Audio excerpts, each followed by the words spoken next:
Yo, halo Sobat Ngomin, apa kabar? Gila, Napoli secara mengejutkan tersingkir dari Liga Champions. Ngeri sih Milan. Bukan ngeri gimana ya, serangan baliknya ngeri banget bro. Kalau kawan-kawan lihat, ini 74% possession, gila banget. Wih, Napoli sayang 23 tembakan, tapi cuma 4 yang on target. Sementara Milan itu dia cuma ada 6 tembakan dan 4 juga yang on target. Berarti kelihatan kan ngeri banget defense-nya Milan kalau kayak gini.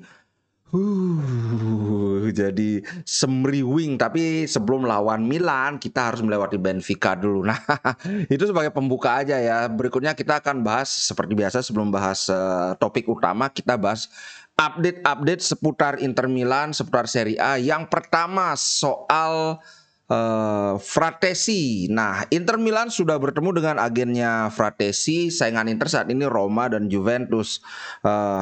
Kalau dulu memang Fratesi bilang bahwa dia ngefans sama Barella. Jadi kalau mau ke Inter dia bisa bermain dengan Barella. Ini salah satu keuntungan buat Inter juga. Tapi di sisi lain, kalau dia ke Roma, jaminan jadi pemain inti itu sudah hampir pasti di tangan. Kalau ke Juventus aku nggak ngerti. Kan Rabiot juga udah mau pergi ya. Kemungkinan dia dapat tempat juga tapi nggak tahu gimana. Aku suka dengan Fratesi, ini tipe gelandang box to box yang sangat oke. Kalau kita punya Fratesi maka kita punya apa ya, Barella KW2 lah. Kalau pas Barella nggak main, Fratesi bisa mengisi kekosongan itu, kekosongan di yang tipe box to box. Nah, berikutnya ini ada komentar yang menarik dari Adani. Jadi dia bilang gini, ngomong di Twitch-nya Vieri kan, channel Twitch-nya Vieri, dia bilang Milan dan Inter itu sama-sama jelek formnya musim ini, tapi AC Milan itu ada alasan, dia punya excuse, sedangkan Inter nggak ada alasan. Yang lucu adalah alasan yang dia bilang, bahwa alasan intinya dia bilang ya kalau AC Milan wajar karena satu, mereka tidak punya pilihan yang cukup di bench, di bangku cadangan. Yang kedua, mereka cedera. Misalnya Mainan kan lumayan cedera, kemudian Ibrahimovic dan sebagainya. Tapi kalau Inter kan nggak punya masalah ini gitu. Ini kayaknya kok aku ngeliat ini kayak biar sama kayak mirip-mirip Casano, cuma versi lebih halus saja. Kalau bilang masalah cedera, hey, Brozovic cedera, Lukaku cedera, berapa pertandingan udah bisa main Lukaku kan. Korea cedera, kemudian Hakan juga cedera, kemudian Skriniar juga cedera, sampai sekarang belum bisa main Skriniar. Jadi apa kok, kenapa kita memiliki masalah yang sama dengan AC Milan, tapi kalau AC Milan wajar, tapi kalau Inter nggak ada alasan. Kok aku heran kenapa banyak yang nyerang Inter, termasuk mantan pemain Inter sendiri gitu loh. Kalau apa ya, kalau misalnya kritik sih oke aja kan, kemarin aku bikin konten yang mengkritik Inter, tapi dasarnya itu kan mesti jelas. Kalau ini aneh menurutku.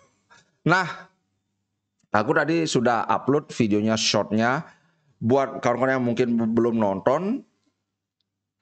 Jadi ada hampir berkelahi lagi Pak si Onana. Kali ini lawannya Brozovic. Kalau di video itu udah kelihatan gimana lagi rondo.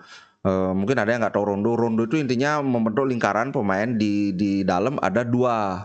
Dua ini berusaha merebut bola. Nggak perlu sampai merebut. Yang penting bisa nyentuh bola aja udah ganti. Nanti siapa yang habis nendang bola itu yang ke tengah kayak gitu. Nah, pada suatu ketika bola itu Brozo yang pegang. Nah, Onana datang kencang banget lah, terus bola itu ditendang, ada agak tabrakan lah dikit, boom gitu.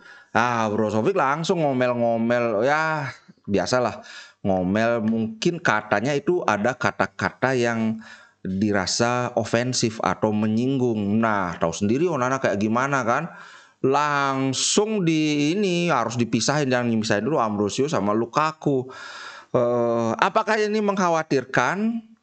Kalau dari goal.com ini mereka bikin ulasan, the bigger picture adalah perselisihan di latihan seperti ini adalah wajar dalam sepak bola. Dan hampir nggak ada coach atau pelatih yang khawatir dengan perselisihan seperti ini. Ini wajar saja karena gini, pemain yang berada di satu tim itu kan belum tentu semua berteman. Itu biasa banget. Yang penting gimana mereka bisa bersikap profesional ketika pertandingan berlangsung. Jadi kalau selisihnya itu terjadi saat latihan ya nggak apa. Tapi kalau saat pertandingan terjadi perselisihan, nah ini yang agak mengkhawatirkan. Misalnya ketika Zeko dengan Onana, makanya kan akhirnya klarifikasi, oh enggak itu biasa gitu. Tapi kalau dalam latihan seperti ini nggak ada yang perlu dikhawatirkan gitu sih.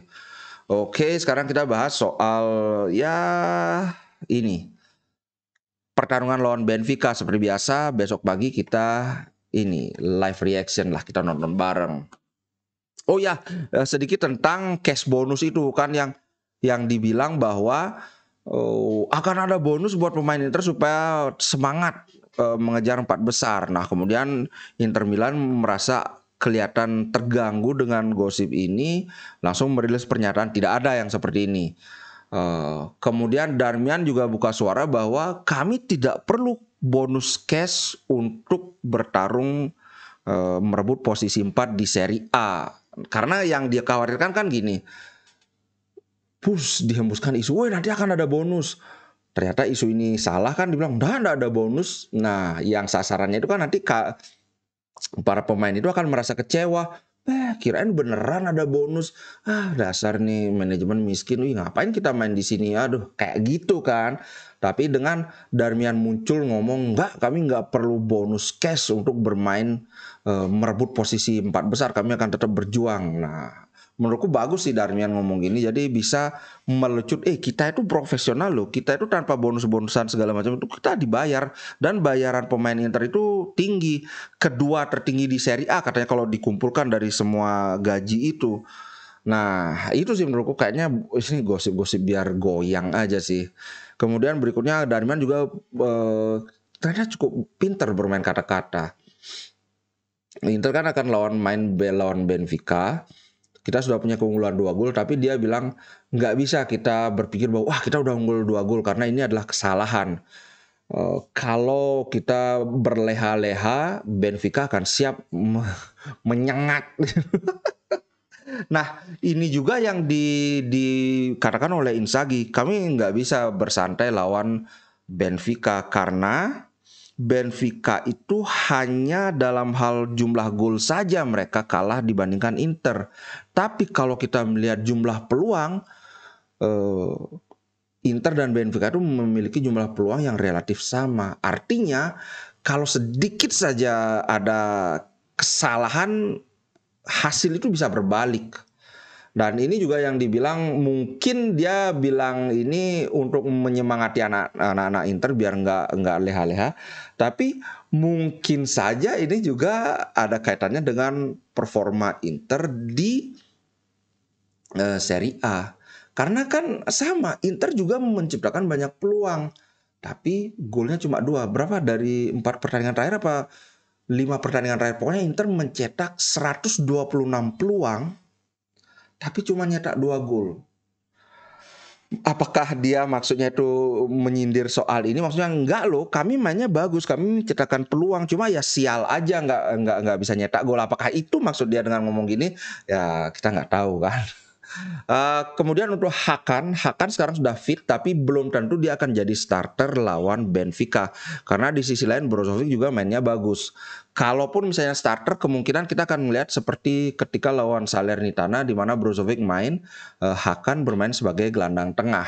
Kita lihat aja besok pagi ya. Nah, ada disebut juga soal ini, isu pemecatan Inzaghi. Tapi dia sudah tenang, dia bilang, aku nggak terkejut. Kami pelatih sudah sangat terbiasa dengan isu ini.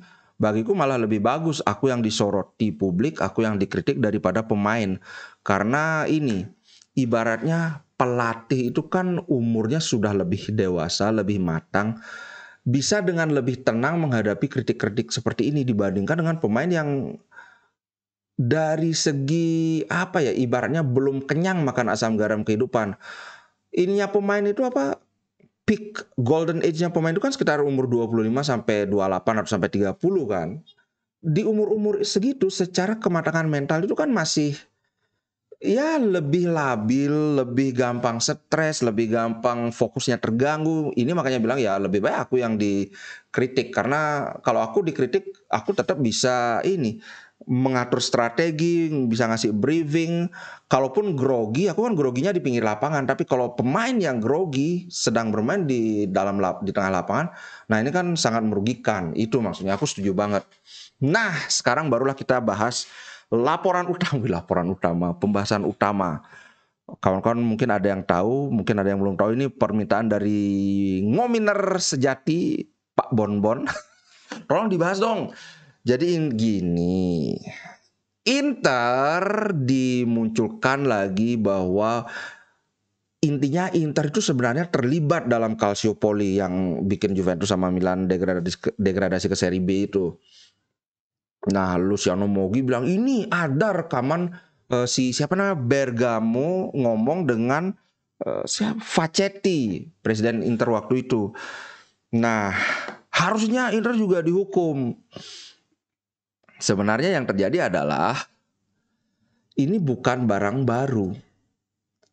Jadi intinya adalah memang benar ada pertemuan antara petinggi Inter dengan si Paulo Bergamo. Oh ya, buat kawan-kawan yang mungkin belum tahu, Paulo Bergamo ini adalah referee designator. Artinya dia yang menentukan dalam pertandingan ini, wasit yang memimpin adalah ini. Dalam pertandingan itu ini, intinya milih wasit lah.